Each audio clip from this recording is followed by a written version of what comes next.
Hello, everyone. Here is today's analysis of the latest key developments. The U.S. Navy vented its anger on the Strait of Hormuz. In less than 30 seconds, Tehran's attempt to blockade this vital sea route turned into a horrifying military tragedy as American warships retaliated with thunderous firepower. This is the beginning of a historic purge that completely changes the game in the Middle East. Iran's once inviolable underground missile cities have now been officially erased from the map. From the heart of Bandar Abbas to the deep tiger caves beneath Qeshm Island, the entire asymmetric warfare stronghold of the Revolutionary Guard was shredded to dust by American smart bombs in just one night. Is there any chance left for Tehran against the stealth power of the F-35 squadrons? Unconditional surrender or wait for the next hellish fury from the fleet of hundreds. Behind the thick black smoke at the military bases is a brutal diplomatic game, where the White House puts a proposal on the negotiating table. A proposal, but with a sense of total submission. Will the Iranian leadership choose to sit at the negotiating table? Here is the content and detailed analysis. The U.S. Navy vented its anger on the Strait of Hormuz, and Iran's underground missile cities were officially wiped out.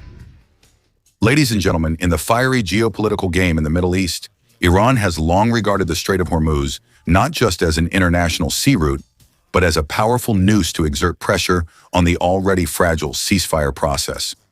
In this strategic sea area, squadrons of high-speed boats from the Islamic Revolutionary Guard Corps and armed drones have been densely deployed, sealing off every gap in the maritime corridor.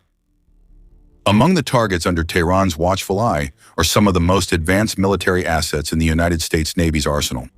However, this risky strategy ultimately led to a devastating scenario of destruction. Attacking 3 U.S. destroyers as they were trying to cross the deadly waters of Hormuz toward the Sea of Oman proved to be a historic mistake for Tehran. The price for this provocative action was enormous when the U.S. military responded with a lightning airstrike campaign, wiping out the most strategic military targets along the Hormuz coast and destroying the entire Iranian attack fleet. This shocking event took place at an extremely sensitive time, when the ceasefire agreement was hanging by a thread. Amid escalating tensions in the Middle East reaching their peak, the U.S. Navy at that time took a strategic step to break the pincer position that Iran had established in the Strait of Hormuz. Washington's goal was not simply to protect commercial ships, but also to break the naval blockade that Iran was imposing. In the eye of the storm, the guided missile destroyer USS Chat Tan sailed through the rough waves. This giant steel vessel had just left Norfolk Base in the highest state of combat readiness. Right behind it was the USS Jaffin Broda, and the third ship protecting the formation was the heavy warship USS Mason. These steel giants from Mayport Base are equipped with the world's most advanced air defense systems, moving steadily from Hormuz toward the Gulf of Oman. Suddenly, bright red warning lights began flashing continuously on the radar screens of the warships. According to announcements from the United States Central Command, the launchers lined up along the Iranian coast had begun to spit fire. The Islamic Revolutionary Guard Corps, IRGC, saw the passage of American ships through Hormuz as a golden opportunity for a brutal assault. Asymmetric warfare tactics were immediately activated. From the dark waters of the strait, a barrage of anti-ship cruise missiles was launched, while the sky was suddenly filled with swarms of suicide drones. At the same time, kamikaze UAVs dove from above like arrows, striking hard against the ship's deck. An unprovoked and comprehensive wave of attacks had begun, but the U.S. forces did not fall into the trap that Iran had set in the deadly area between Hormuz and the Gulf of Oman. The close-in weapon systems of the destroyers immediately roared, fiercely responding to the swarms of UAVs and speedboats. The standard missile systems took turns locking onto targets and eliminating aerial threats. The naval guns on the ships took only a few seconds to tear apart the IRGC speedboats on the water. Immediately after, MH-60CH helicopters continuously took off from the deck, using anti-ship missiles to eliminate threats right at their source. In just a moment, all resistance from the Iranian side was wiped out both in the air and on the sea, without any American warships suffering any losses. President Trump later used poetic yet sharp words to describe this event. He compared the fall of Iran's drones into the sea to the death of butterflies. But that was just the beginning. Just a few hours after Iran's defeat, a historic retaliatory campaign by the U.S. officially began. As night fell, the skies over the Middle East trembled with the roar of American fighter jets. The situation at Hormuz turned out to be just the tip of the iceberg, because this time, all the military facilities responsible for Iran's daring attack were in the crosshairs. Explosions and the sound of steel echoed along the coast of Bandar Abbas, and then Quetzal Island was engulfed in a sea of fire. The coastal military facilities on Suri Island were leveled one by one. It didn't stop there. Targets in the coastal areas of Bandar Kamir and Minab also suffered heavy barrages of gunfire. The attack order came directly from United States Central Command headquarters, relying on a vast logistics network. Open-source intelligence data recorded every moment of this unusual aviation activity. Al Dhafra Air Base in the United Arab Emirates became the heart of the entire operation. More than 5 heavy tanker aircraft appeared on the radar screen at the same time, forming a massive fuel bridge in the sky. These tanker aircraft flew in loops over the Gulf region to refuel the fighter jets, ensuring the operation was not interrupted for even a second. Thanks to this massive logistical support, the fighter squadrons could operate over their targets for many hours. Meanwhile, the aircraft carrier USS George H.W. Bush, patrolling in the Gulf, launched its deadly warplanes, with full support from the aircraft carrier Abraham Lincoln. The stealth F-35 fighter jets soared, like shadows, while the Growler electronic warfare aircraft completely blinded Iran's radar systems, leaving Tehran's anti-aircraft fire only able to see white streaks in the sky. In that blazing sky, the Super Hornet fighters will tear through the air, and even the A-10 Thunderbolt attack aircraft are on standby for low-altitude strikes. From Tehran's perspective, the skies over Hormuz at that time were a scene of absolute chaos. The United States claimed they did not need to send any ground forces in this large campaign. Iran's command center was completely destroyed by precision missiles launched from a great distance. Immediately after the event, the United States Central Command issued a brief message, perfectly reflecting the cold and calculated doctrine of warfare of the Pentagon. CENTCOM officials did not call this the beginning of a new war, but emphasized that this was a precise defensive operation targeting the military bases that sparked the conflict. Right in the midst of that tense moment, President Donald Trump shook global media with his sharp messages on social media. Ignoring all diplomatic and military protocols, the American leader launched a devastating psychological blow aimed at crushing the will and asymmetric warfare capabilities of the opponent. He described the scene of Iran's drones being shot down as chaotic and spectacular.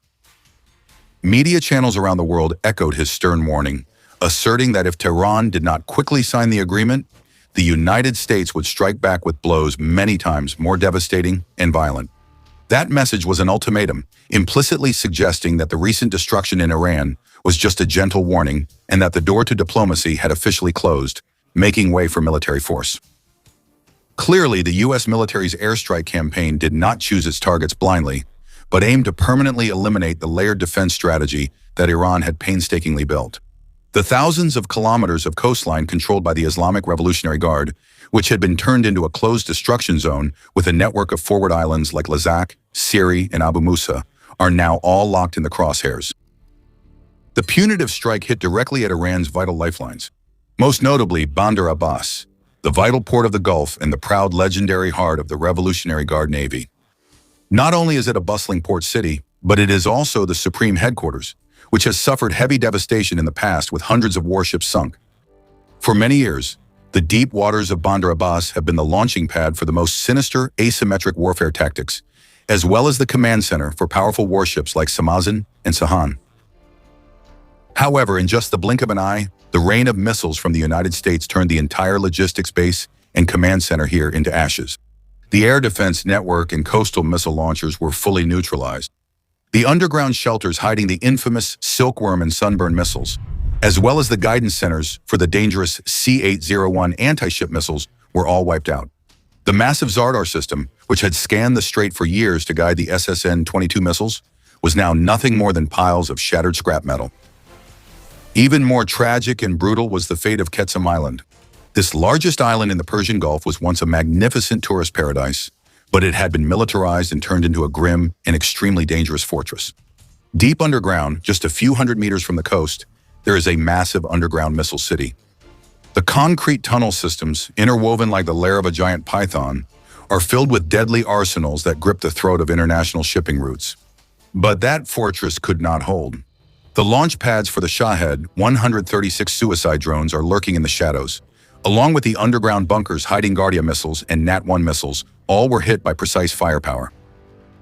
Even the threats of K-3 ballistic missiles waiting to be launched from underground were extinguished. The smart ZDR bombs lit up the sky with powerful strikes, permanently sealing the entrances of this tunnel network, while also leveling the secret radar stations facing the area. This shocking blow completely crushed Iran's military machine, turning the island once likened to an unsinkable aircraft carrier into a pile of rubble, shaking the very foundation of Tehran's ability to control the strait. The last link, and also the most modern core in Iran's defensive perimeter, is the Zed area. The Shahid Jabari Naval Base, the eastern gateway to the ocean for the Revolutionary Guard, has just been established, serving as a crucial pillar for their maritime combat power. This is a strategic outpost, densely packed with early warning systems and intelligence hubs, allowing Tehran to monitor every movement of ships entering from the Gulf of Oman and eliminate blind spots. However, in this brutal clearance operation, the base's radar stations and coastal defense systems were hunted down and destroyed by American fighter jets. The giant eyes of the Revolutionary Guards monitoring the Strait of Hormuz have been blinded, no longer able to threaten the U.S. fleets. After a series of system-destroying airstrikes, a crisis of panic and utter confusion engulfed the leadership in Tehran. With communications to the command center cut off, Iranian generals were almost like blind men in the midst of battle. Initially, in a frenzy, Tehran searched for every clue and directed suspicion toward the United Arab Emirates.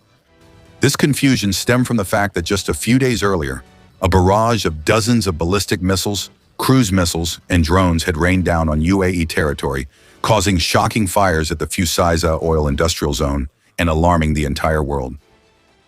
Although Iran loudly denied any involvement, the minds in Tehran were still convinced that the devastating explosions that had just rocked their coastline were acts of revenge from their neighbor. However, while the UAE Ministry of Defense quietly observed as the smoke and fire gradually cleared, a harsh and bitter truth appeared before the Tehran regime. The overwhelming force that crushed them was the absolute might of the United States Navy. As the truth about the destructive power of the airstrike began to emerge, the propaganda machine of the Tehran government immediately shifted to cover up the wounds. News agencies like Fayez and Tasnim worked hard to paint a completely different picture, describing the terrifying explosions as nothing more than routine air defense drills. Iranian media loudly echoed fake victory slogans to reassure the domestic public, đồng thời tìm cách cáo buộc quân đội Mỹ, attacking residential areas. However, all those accusations are just empty words without evidence, because the harsh reality shows that Washington's firepower hit its targets and leveled the country's most strategic military infrastructure. Behind the thick black columns of smoke at the military bases lies a subtle diplomatic message, a carefully calculated political game being carried out intensely behind the velvet curtain of the war. The flow of diplomacy has never actually stopped, even when gunfire is breaking out. Besides, the fragile 2-week ceasefire agreement is really just a tense pause full of warnings. In the negotiations, Tehran put forward a 14-point plan with demands so unrealistic and extreme that they are almost unbelievable. They demanded the complete withdrawal of American forces from the region, compensation for war damages, the return of frozen assets, and even called for the establishment of a separate control mechanism over the Strait of Hormuz under their own administration. President Trump did not waste a second in rejecting these excessive demands. Instead, he put forward a decisive counterproposal. Just a few days before the conflict broke out, the United States sent Iran a secret memorandum of understanding through Pakistan as an intermediary. This one-page document was essentially an ultimatum, a final honorable way out for Iran to escape the destructive spiral of war. This memorandum set out a 30-day negotiation process with non-negotiable preconditions. These included the immediate reopening of the Strait of Hormuz and a complete end to support for proxy armed groups and militias in the region, especially ending financial support for the Hezbollah network. Most importantly, the United States demanded that Iran completely halt its nuclear program. While Tehran was still considering its response within the last 24 hours, as expected by Pakistani diplomats, the act of firing at U.S. destroyers in the Strait shattered all grounds for negotiation at the table. Washington's brutal retaliation was a way to force Iran to accept the previously proposed ceasefire agreement. The White House made it clear, if Iran refused to negotiate, all its military assets would be wiped off the map. The Trump administration is fully applying a peace through strength strategy, refusing to make any concessions to secure the opponent's unconditional surrender. White House spokesperson Carolyn Leavitt's statement clearly showed the seriousness of the situation. Her strong words were like a bucket of cold water in the tense atmosphere, further affirming that if Iran does not realize they have been defeated militarily, they will have to endure the heaviest blows in history. This is not just an empty threat, but proof that Mr. Trump is ready to unleash hell's fury if necessary. This tough stance is leaving almost no room to maneuver. This sea area, where 20% of the world's oil flows, is now the focal point of an irreversible power struggle. Commercial ships are being forced to sail under the shadow of giant warships at enormous risk, causing maritime insurance premiums to skyrocket like rockets just launched from their pads. In the corridors of the United Nations, the U.S. along with Beijing are pushing for new draft sanctions. Global supply chains, which have been trying to avoid hotspots, have suffered deep wounds. Japan's energy security is also seriously threatened by the blockade here, while Saudi Arabia is also urgently preparing alternative transportation routes around the strait to protect its oil flow. In your opinion, will the Iranian leadership agree to sign Mr. Trump's one-page memorandum?